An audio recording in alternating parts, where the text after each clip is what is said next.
Tinners, a long time no see, I know. For those of you that have been following my journey, you know that I had a flood in my house on October 8th. And so I've had a lot of displacement and chaos in my life, but the one area in my life that's pretty stable is my art studio. And so what I decided to do with all of my house plants, or the majority of my house plants that I could save, because I did lose a ton of my plants.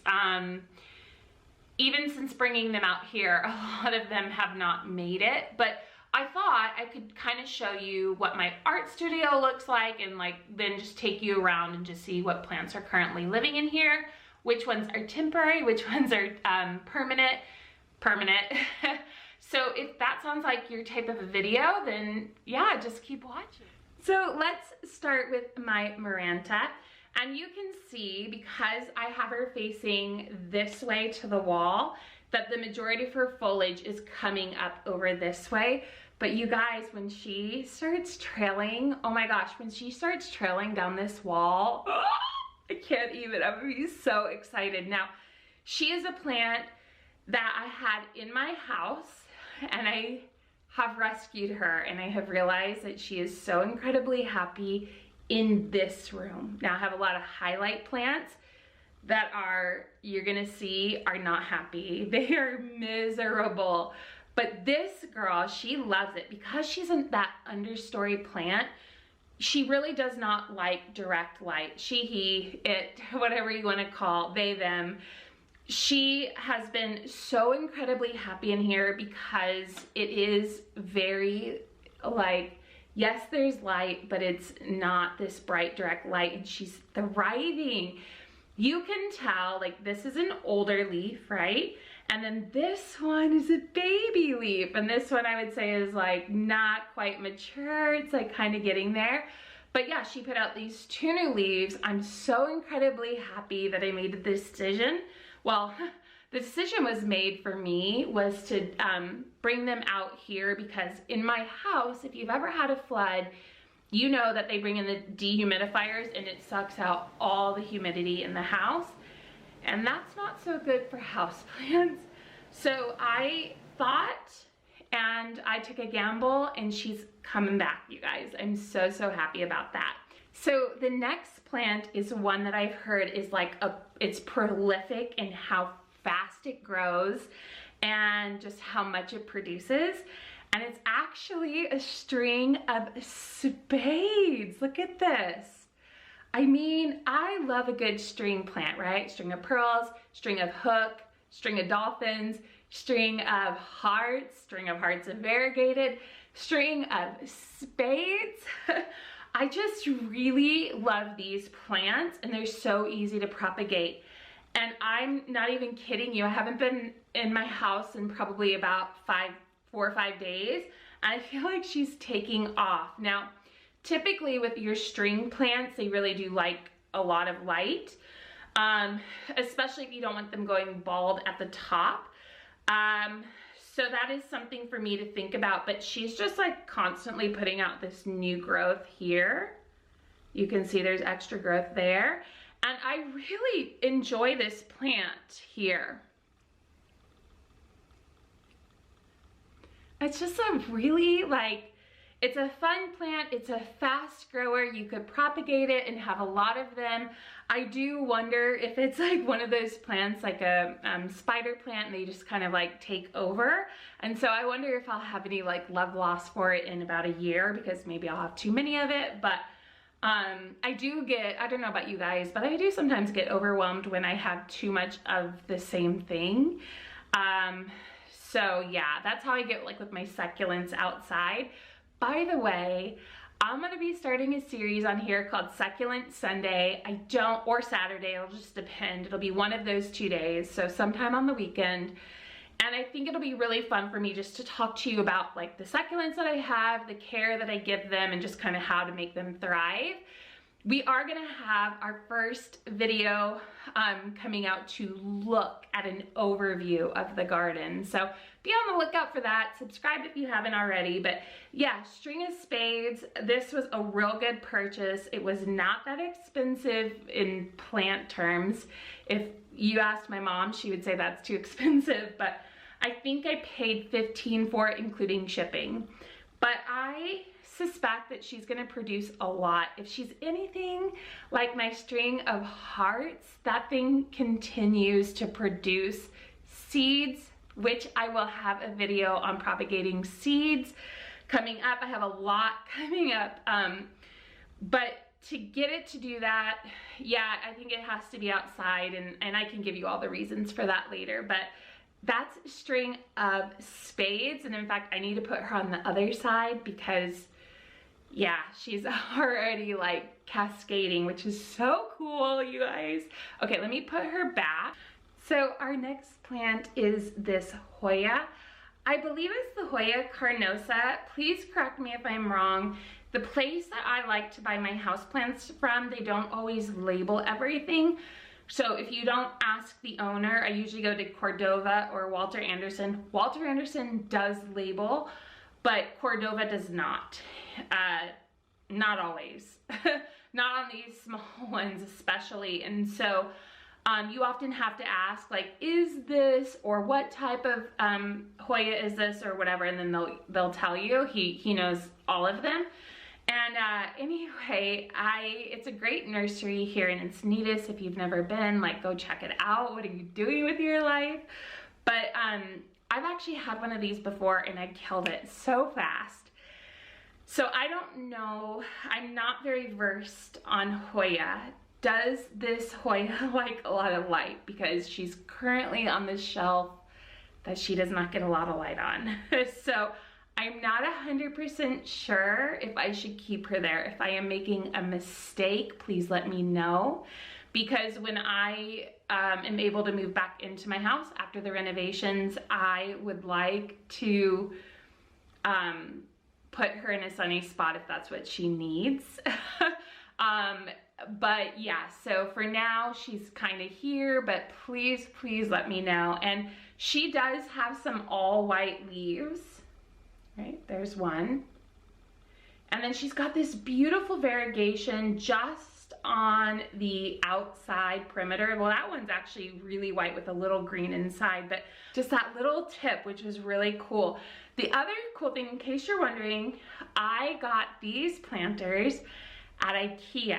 And the reason I got them at IKEA is they fit perfectly on those shelves, which I also got at IKEA. I forget what they're called. I have the original ones that have like the ledge for the picture frames, but very few, surprisingly, planters fit there. This one is too wide. So I ended up getting the metal ones instead. And the reason I did that was I thought, well, with like metal, if anything leaks, I don't have to worry about it rotting out. So that was kind of my thought process. And then these are also from IKEA, and they don't hold a lot. Like the pot size cannot be much bigger than this. But what's cool about it is it's like a perfect fit, you guys. And also, when you are watering, right, your plants, you can just water in the bottom and let it soak up, which is like definitely a benefit when you're trying to fight fungus gnats. And so guys, the last plant on that shelf happens to be my beautiful Moonlight Trubii. I'm a sucker for Scindapsus. Are you a sucker for Scindapsus too? I love them. I love Scindapsus so much, you guys. And I bought this plant, and I am fully aware that at least in my experience, she likes light.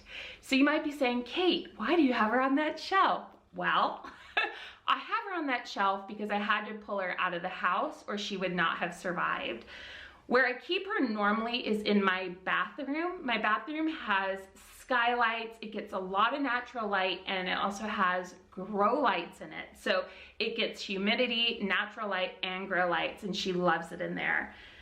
She does have, since I've owned her, she grew this beautiful leaf, and she's actually in the process of growing another one. I am so through the moon about this, you guys. It makes me so happy, and I really cannot wait till the renovations are done so that I can start putting my beautiful plants back in there where they're happy, because there have definitely been some tragedies. There have been some tragedies, some sad tragedies, like forgetty eye tragedies, yeah. Anyway, the other thing I wanted to say about that shelf is it can hold, the actual shelf itself can hold quite a few pounds. I forget what they tell you at IKEA, but it's a decent amount, right? And the thing is those shelves, they're only so wide. So it's not like you could put a huge plant on that shelf anyway, right? Like this is about the pot size. I have to get that off a little bit better. I didn't do a very good job removing that tag. But this is this fits perfectly on that shelf, in case you're wondering. And these are really cheap pots at IKEA. And the size that they fit is this size here. Whatever this size is, this is what they fit. But it's great because you can bottom water in there, which is fantastic. I also think that, like, if I'm gonna do a plant shelf like I've done, I want it to be metal. Now, it's painted on, so I'm not really worried about any rusting happening, but I'm also not having to worry about any wood rotting, okay? This is my Monstera. She is dying. Where she used to live in my house, she got beautiful sunlight all day long. And at this point, I think she's not gonna make it. Her, stalks look really sad. Things are slumped over. I've watered her, I fertilized her. She just does not like it in here. It's way too low light for her. And I don't want to stick her outside either, because I know that these plants in particular, when you stick them outside, they are almost like invasive in a way, and they're gonna take over and get massive, and I don't have room for that in my garden. So I might go put her back in my house and just hope for the best that she can rebound, because right now she's not looking too good. So I actually have a ton of Syndapsis all over my house. I absolutely love these. This is the Exotica. I mean, the leaves on here are just stunning. She definitely is looking for a way to trail. I really should be treating her better. This is a new leaf.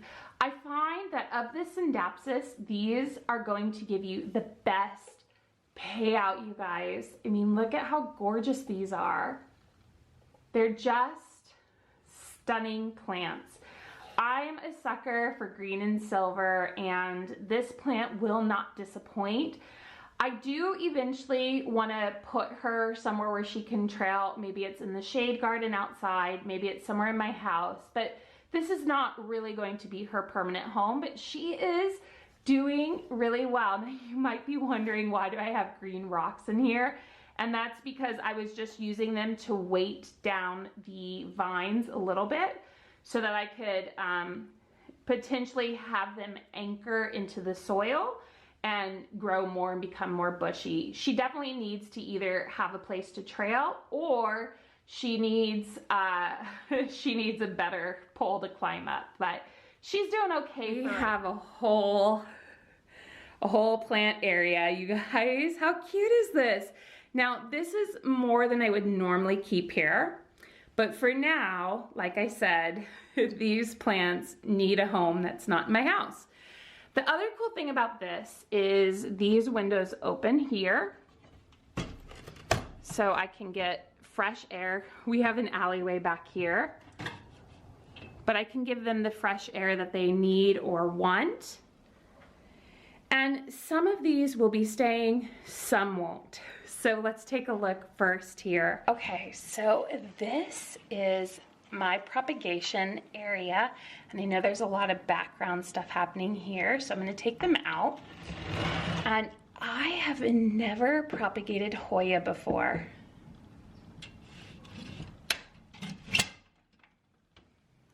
So in here, we are currently propagating some Hoya. I have never propagated Hoya before. So of course, if you know how to propagate Hoya, please tell me if I'm doing it wrong. But let's actually pull out and see what is in here. Okay, so this Hoya that I bought, it's a Publicalyx, I think. And its leaves are very, very soft. They're not very firm right now. This one feels firmer to me. So I don't know if I'm doing a good job propagating this. If you know how to propagate Hoya, please let me know. But yeah, we have that there. So I'm gonna put that back in water.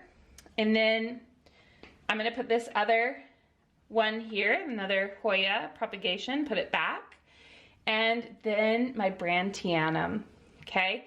So when I was saving my plants, these guys snapped off.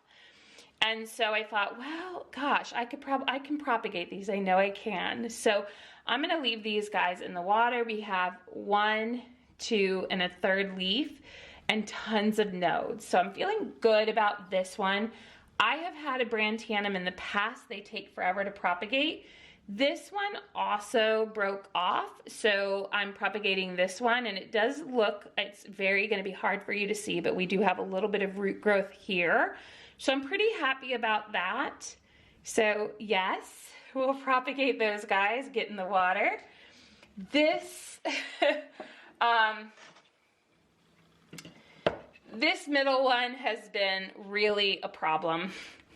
I'm struggling to propagate this. So like that is not, it's done for. But this guy here, this is a Syndapsis argyris. I forget how to pronounce that, but you can see we've got a potential new leaf coming out here, and we have some great roots.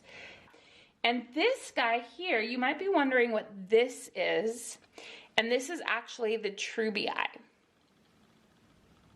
So we have the Trubii here, and it does, I have been propagating this guy for so long that I think at this point I probably just need to stick it in soil. But I'm gonna give it a little bit longer in water and then put it in a really small pot, because what I'm worried about is this root here is starting to look like it's turning brown a little bit. Oh no, it's okay.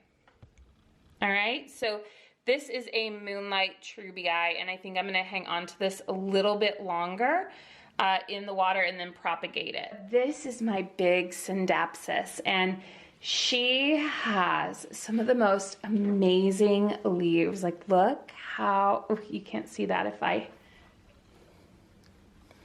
look how beautiful and big this is. So the patterning on these leaves is just stunning. I'm a sucker for like these silver and green leaves, but some of them will get so much silver that it almost has no variegation. It's almost a completely silver leaf, and that to me is really exciting. I love, look how cool that pattern is, just going down the middle. It's just a stripe.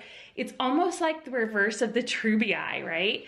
And I do have this here, which really, it's not doing much for the plant, but I pretend that it is.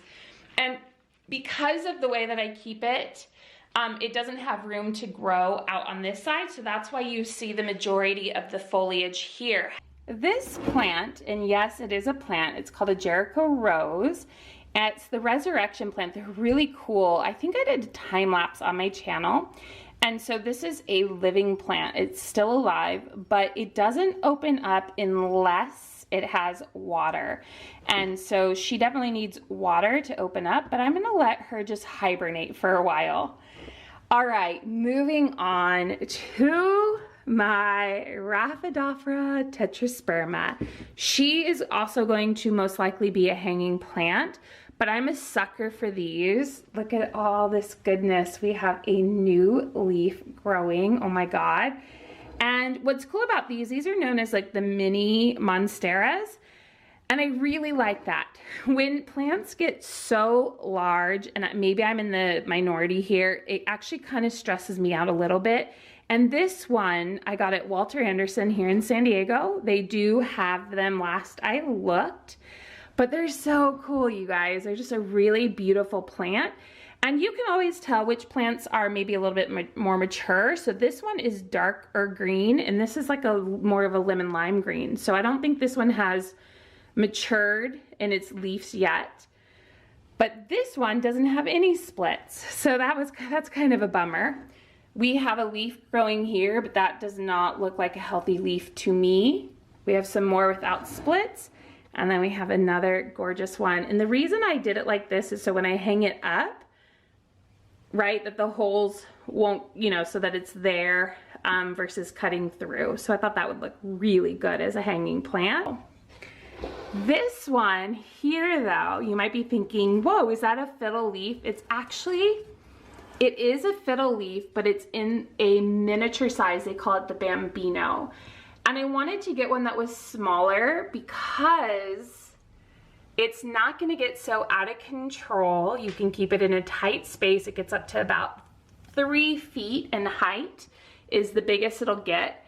And it's just a really pretty plant.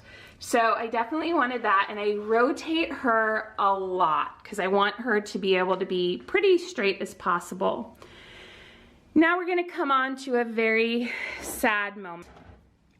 From NSE Tropicals, it was my Ring of Fire.